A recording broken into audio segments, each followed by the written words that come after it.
माझ्या मित्रमैत्रिणींनो, CTET resources मध्ये तुमच्या सगळ्यांचं सहर्ष स्वागत आहे। कालचा आपला जो व्हिडिओ झाला त्या व्हिडिओमध्ये मी तुम्हाला बुद्धिमत्ता या टॉपिक बद्दल काही माहिती दिली होती।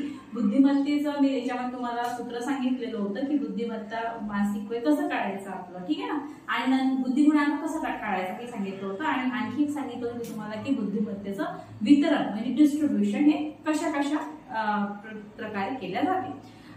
आज आपण एक सिद्धांत शिकूया, तो आहे गार्डनर यांचा। गार्डनरचा बहुविध बुद्धिमत्तेचा सिद्धांत म्हणजे मल्टिपल थिअरी ऑफ इंटेलिजन्स।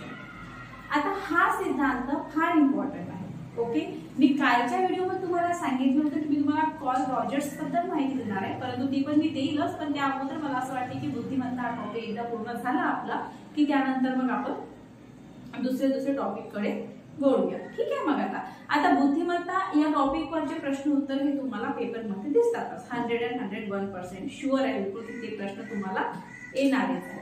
ठीक आहे, स्टार्ट करूया आता आपण। बघा तुम्ही सगळ्यात आपलं काय की गार्डनरचा बहुविध बुद्धिमत्तेचा सिद्धांत। बघा काय की गार्डनर यांनी बुद्धीचे पैलू किती आहे हे शोधण्यापेक्षा मेंदूच्या कार्यप्रणालीवर आपले लक्ष केंद्रित केले। यांनी काय केलं की बुद्धीचे पैलू किती आहे।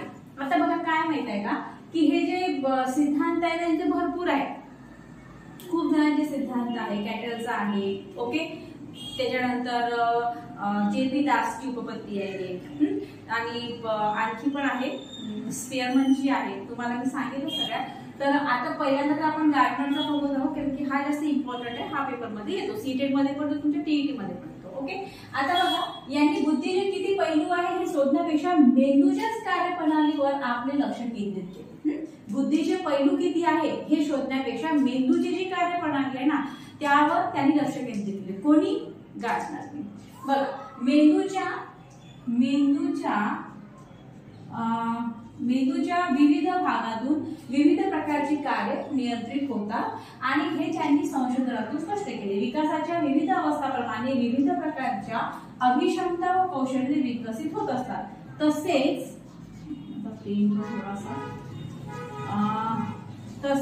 सामाजिक व सांस्कृतिक गरजेनुसार विशिष्ट प्रकारच्या बुद्धिमत्तेला महत्त्व दिले जाते। आता यांनी काय केलं माहिती आहे का, यांनी वेगवेगळ्या प्रकारच्या बुद्धिमत्ता सांगितल्या।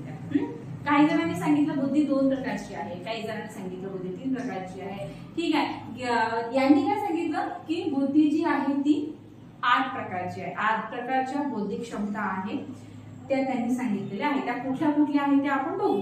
यांनी काय केलं माहिती आहे की बुद्धीचे पैलू किती आहे हे त्यांनी शोधले। त्यांनी मेंदूच्या कार्यप्रणालीवरच त्यांनी लक्ष केंद्रित केले आणि त्यांनी सांगितलं की भाई मेंदूच्या विविध भागामधून काय होते की विविध प्रकारची कार्य नियंत्रित होतात। मग हे त्यांनी संशोधनातून स्पष्ट केले की मेंदूच्या विविध भागातून विविध प्रकारची कार्य नियंत्रित होत असतात आणि विकासाच्या ज्या विविध अवस्था आहे ना, विकासाच्या अवस्था म्हणजे तुम्हाला किशोरावस्था आहे, आणखी बाल्यावस्था आहे, हे जसे विकासाच्या विविध अवस्था आहेत त्याचनुसार काय असतात की आपली अभिक्षमता आणि कौशल्ये विकसित होत असतात आणि तसेच सामाजिक व सांस्कृतिक गरजेनुसार विशिष्ट प्रकारच्या बुद्धिमत्तेला सुद्धा महत्त्व दिले जाते। ओके, म्हणजे जशा विकासाच्या अवस्था आहे त्या विकासाच्या अवस्थेनुसारच तशाच प्रकारे सामाजिक व सांस्कृतिक गरजेनुसार विशिष्ट प्रकारच्या बुद्धिमत्तेला सुद्धा महत्त्व हे दिले जाते। आता कोणत्या प्रकारच्या बुद्धिमत्ता आहेत त्यांनी सांगितलेलं आहे। शाब्दिक बुद्धिमत्ता आहे, त्यांची अवकाशीय बुद्धिमत्ता आहे, भरपूर प्रकारची बुद्धिमत्ता आपण अभ्यासू 8 प्रकारच्या त्या कुठल्या ते आपण आता बघूया। लक्ष द्या मला तिकडे भाषिक बुद्धिमत्ता बघा। आता यांनी मल्टिपल इंटेलिजन्स हा त्यांचा सिद्धांत आहे, त्यांनी वेगवेगळ्या प्रकारच्या बुद्धिमत्ता सांगितलेल्या आहे। आता यांनी 8 प्रकारच्या बुद्धिमत्ता सांगितल्या, त्यातली पहिली बुद्धिमत्ता आहे आपली भाषिक बुद्धिमत्ता। आता भाषिक बुद्धिमत्तेमध्ये काय आहे ते बघा। भाषा निर्मिती झाली, भाषा वापर, शब्दाचे अर्थ, आवाजाचे उच्चार चढ-उतार, भाषेची कार्य जाणून घेते। जे हे व्यक्ती असतात ना, म्हणजे याचे उदाहरण काय देतं, जसे कवी आहे, लेखक आहे, पत्रकार आहे, तर ह्यांच्यामध्ये ही भाषिक क्षमता जास्त प्रमाणात। तुम्ही बघा जसं तुमचा आता कवी आहे, कवी काय करतात, एखादी कविता तयार करताना त्यांचा बरोबर ते भाषेचा उपयोग करतात। कुठल्या प्रकारची उपमा, कुठल्या प्रकारची उत्प्रेक्षा वापरतात त्याला बरोबर समजते। आवाजाचे चढ-उतार कशा प्रकारे करतात त्याला बरोबर लक्षात येते। जे लेखक असतात, लेखक जेव्हा आपलं लिखाण करतात ते सुद्धा बरोबर रीतीने पद्धतशीर रीतीने भाषेचा उपयोग करतात। पत्रकार सुद्धा तशाच प्रकारे एखादा त्यांना लेख तयार करत असते. तर मग ही जी भाषिक बुद्धिमत्ता आहे ही कुणामध्ये आढळते? कवी, लेखक आणि पत्रकारमध्ये ही भाषिक क्षमतेची आणि भाषिक क्षमतेमध्ये काय असते? भाषिक बुद्धीमध्ये काय असते की त्या लोकांना मग भाषा निर्मिती करता येते, भाषेचा वापर चांगल्या प्रकारे करता येते, शब्दाचा वापर त्यांना चांगल्या प्रकारे करता, आपल्याचं उत्तर त्यांना चांगल्या प्रकारे ते आहे ते भाषेची कार्य जाणून घेते, ते भाषिक बुद्धिमत्तेचे लोक आहेत. त्यांनी भाषिक बुद्धिमत्ता चांगली असते, लिंग्विस्टिक अप्रोच त्यांचा चांगला असतो. ठीक आहे. आणि या बुद्धिमत्तेची व्यक्ती जास्तीत जास्त कोण आहे? तुमचं कवी झाले, लेखी झाले. त्यानंतर बघा संगीत विषयक बुद्धिमत्ता. आता संगीत विषयक बुद्धिमत्ता म्हणजे काय झालं की त्याच्यामध्ये ताल, लय, स्वर, वादन, नवीन रागाची निर्मिती करणे, हा या बाबतीत ही संगीताची क्षमता आहे. ज्यांच्यामध्ये ही जास्त इंटरेस्ट असते बघा, तुम्हाला ज्यांचं संगीतात जर आवड असते की ते व्यक्तीला त्याच क्षेत्राकडे वळतात. आता यामध्ये तुम्हाला भरपूर उदाहरणं माहिती आहे ना. लता मंगेशकर झाल्या, आशा भोसले झाल्या, इथे पण दिलं वेगवेगळ्या प्रकारचे यांचं काय, यांना बरोबर संगीतातला नाद आहे, ताल आहे, लय आहे, स्वर आहे, वादन आहे, बरोबर त्यांना समजतं. त्यांची संगीत विषयक बुद्धिमत्ता ही खूप चांगल्या प्रकारे. ओके. त्याच्यानंतर माझा तर्क व गणितीय बुद्धिमत्ता.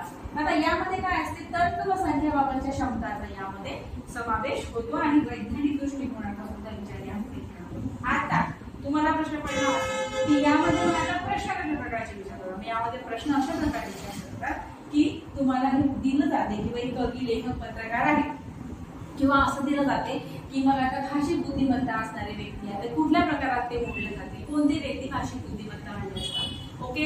किंवा नाही तर मग खाली काही उदाहरणं दिले जातात आणि मग हे कुठल्या बुद्धिमत्तेची आहे बा, हा अशा प्रकारे केलं जाते. किंवा नाही तर मग हा तर खूप सोपा झाला, किंवा एखादी सिच्युएशन दिल्या जाते आणि त्या सिच्युएशन नुसार मग त्या व्यक्तीमध्ये कुठल्या प्रकारची बुद्धिमत्ता आहे, त्या विद्यार्थ्यामध्ये कुठल्या प्रकारची बुद्धिमत्ता आहे हे तुम्ही सांगा, अशा प्रकारचा प्रश्न सुद्धा दिला जाते. इथे आपण 3 बुद्धिमत्ता बघितल्या: भाषिक बुद्धिमत्ता, संगीत विषयक बुद्धिमत्ता, तर्कगणितीय बुद्धिमत्ता. याच्या पुढल्या बुद्धिमत्ता आपण बघा. आता पुढली काय? शरीर गती कुशलतेबाबतची बुद्धिमत्ता. याच्यामध्ये काय असते की स्वतःकडून होणाऱ्या विविध प्रकारच्या हालचालीवर कुशलतेने नियंत्रण ठेवण्याच्या आणि वस्तू कौशल्यपूर्ण रीतीने हाताळण्याच्या क्षमतांचा समावेश यामध्ये केला जातो. कुठे?